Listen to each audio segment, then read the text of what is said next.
Magandang araw mga kaibigan. Ito, bigyan ko kayo ng update tungkol sa petisyon ay sinampa ni na Congressman Ungab at Attorney Vic Rodriguez sa Supreme Court. They're asking the Supreme Court na i-nullify or i-declare na unconstitutional ang 2025 national budget. Ito po, may magandang update. Weeks ago, kay bagong order po ng Supreme Court.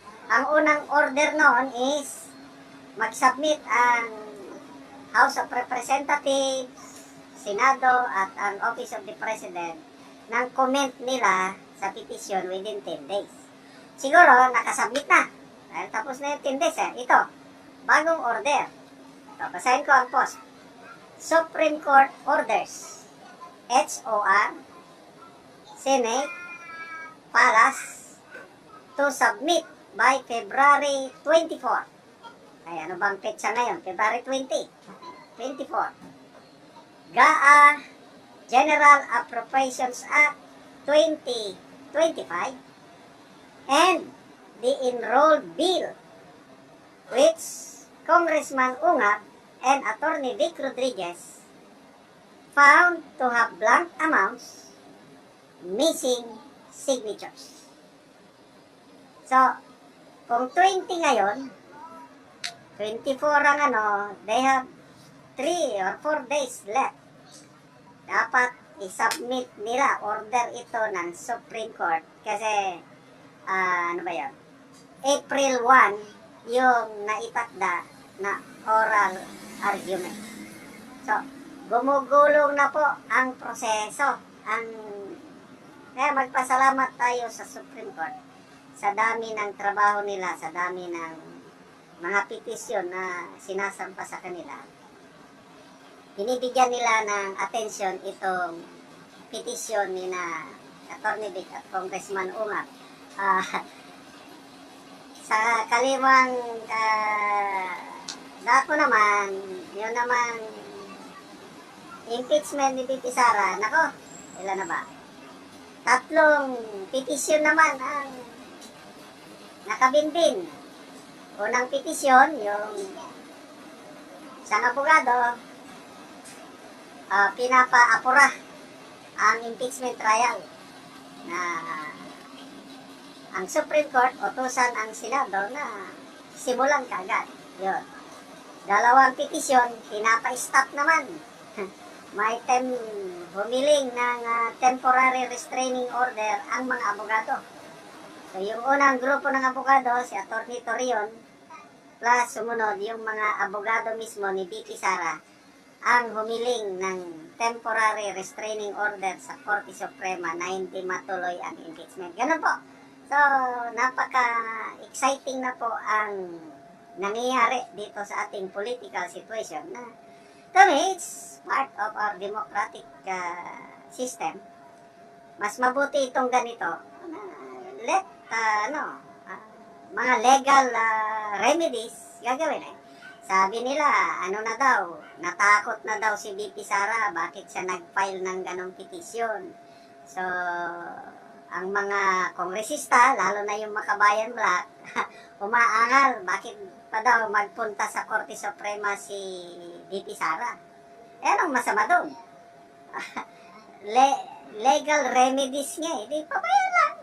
Okay, so balik tayo dito sa issue sa GAA. Nag-vlog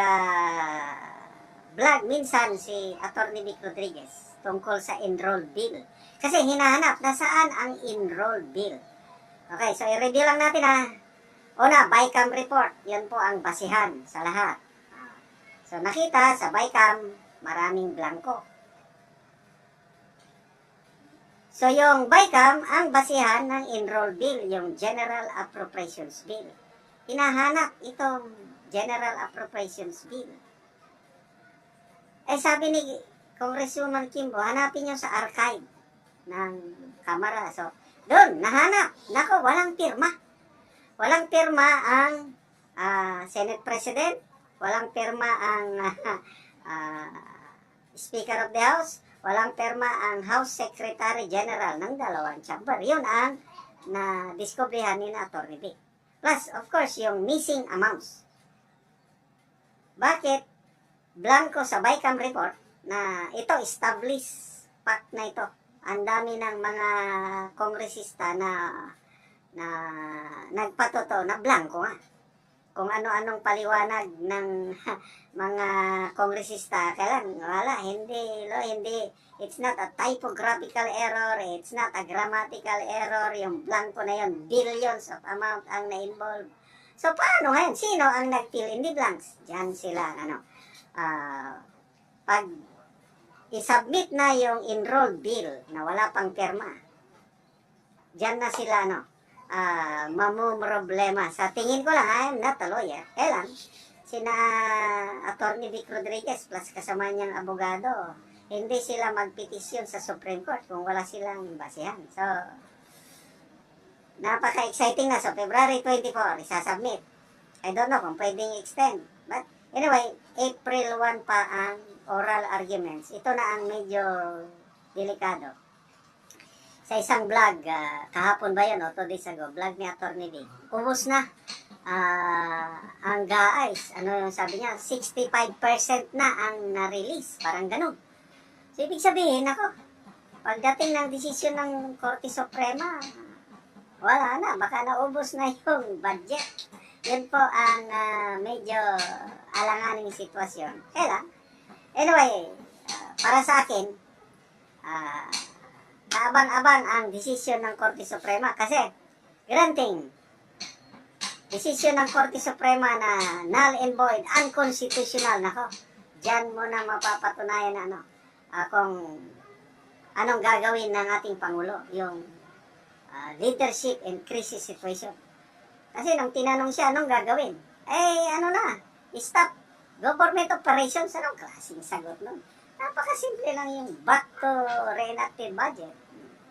Anyway, pasalamat tayo kina Attorney Vic, Congressman Ocab at mga kasama niya. And pasalamat din ako sa inyo mga kaibigan na patuloy ninyong pagsubaybay sa ating mga vlogs.